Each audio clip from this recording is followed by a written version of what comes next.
Okay, so today's job is pretty straightforward. We will be trimming this crabapple directly behind me. It's in pretty good condition. It's been trimmed before and it looks like pretty regularly. But we don't want to really do a whole lot with it today. It's basically, we're just gonna be sticking with the D's. Disease, damage, dead, and decaying. And really putting an emphasis on the dead. If you don't know where to start pruning, starting with the dead is a good place, but yeah, it's really gonna be pulling out a lot of the dead limbs and fixing a lot of these guys that are sticking out, because essentially you can see the tree here. Here's one that's a little further down that's easier to see, but you can see the tree is slowly trying to grow over this branch, and to be quite honest, in this tree's life, it's never going to get all the way down this thing to grow around it.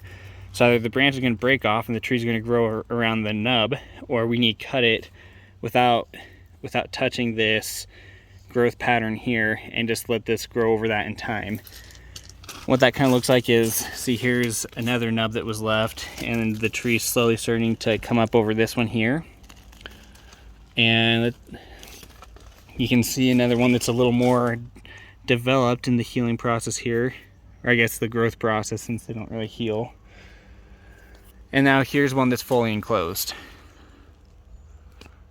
So we want to help get to this fully enclosed leg of the process a little quicker. So we're just going to be cutting these as close without touching that live part. We're going to be cutting those as close as we can. So we're going to be leaving a little bit of a nub, but not quite that much. Here's that larger branch from earlier that was dead. And if you look, I didn't cut into that live tissue at all. So we are still leaving a little bit of a nub, but this is now something that the tree can grow around just fine. Here's another piece of dead here. You don't want to cut this one starting from right here. It's not gonna be a close cut. You're gonna end up cutting, you know, you can see where my saw is. You're gonna end up cutting through that live tissue. You can see on the left a little bit. On this one, it would be better to cut from the bottom going up and keeping the saw outside of that live tissue. And here's that same branch after. You can see I did not touch that live tissue. It gives that growth something to grow around. So, yep, definitely want to keep from cutting this live tissue right here. It's also a pretty good idea to take the time to clean up nubs like this guy here. I would cut this guy right there. So you can see the live tissue on the bottom, the dead on the top, and that's going to allow the tree to grow over that and create a closure like what you see right by it. So that's the end goal over time, is to get those healthy closures. Here's an example of a live branch that you would definitely want to take. You can see this little branch right here that's crossing over. It's green and everything, but it's crossing between these two branches. You can see it rubbing up and creating a little bit of a cavity inside this other branch. And that's just not going to grow into anything beneficial to the tree when it gets larger. It's going to either choke itself out, or it's going to choke out other branches. So that's one that needs to go. Here's another dead one here. I would have taken this one while it was still alive, just because it's growing right between two main branches. And you actually have a third one out here that's still alive. But this one definitely needs to go. And it's the reason I'm bringing this one in the video is it's in kind of a tight spot to cut. I mean, it's kind of difficult to cut it here without cutting into this branch, but you really need to look for that good angle so that you can make a clean cut and have the tree grow back from it in a healthy way. One thing I missed on that last branch I was cutting too is, and I didn't see it until I was on this other side, but there's, instead of 4 branches there were 5. You can see right here. Let me get up there a little higher. See up here where I made that cut, I didn't see this one coming out this way. But yeah, so that's, I would actually take both these smaller ones out here. Give the tree a little less competition with its other branches to fill in that spot up above, so you aren't having as much of an issue with mature branches in the future. But so in removing one dead limb right here, we found some brown rot. It's not a huge concern because this was found in in the middle of a dead limb, the trees have a tendency to actually compartmentalize and block off the spread of decay.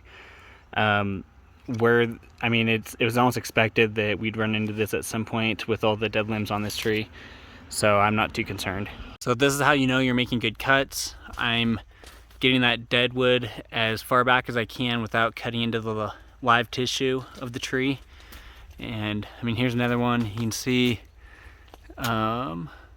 here, there's a little bit of green there, so I kind of nicked that live tissue a little bit. And then here's kind of an example of us getting a little bit too close.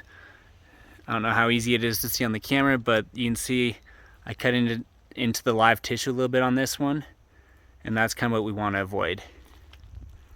Another good example of a healthy closure on the tree. You can see it is now fully enclosed here, and you don't see any of that old branch exposed anymore, but it takes a few years for a branch that large to get completely enclosed. Even though this larger branch right here has a little bit of green on it, as you can see here, that's coming from a different branch up there. The majority of this branch is dead. You can tell by the bark, how it's peeling back. It has a lot more dry look to it. And this little bit that's still growing on the tree, it's really not going to be supported by a very strong branch in the long run. So it's just going to be more worth our time to remove this branch in its entirety from about right here. Now when we're removing larger branches, we want to make multiple cuts. So that way if the wood starts to strip a little bit, it's going to stop where our last cut was made. So if we make a cut here on the bottom a little bit, you'll want to then make a cut a little bit above that on the top. So not directly above it, but further out.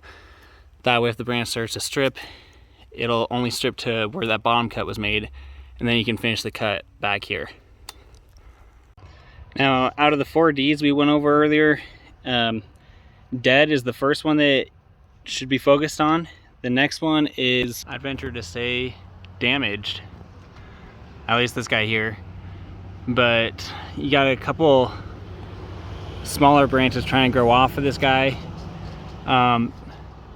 And I would just take this guy all the way back to this main stem back here. Here's another example of a crossover branch that should be removed. You can see this guy goes over this branch, he comes out on the other side, kind of wraps down underneath it. This branch is not going to grow into anything helpful for the tree's structure in the future. All right, I forgot to do the after earlier, but here's the after.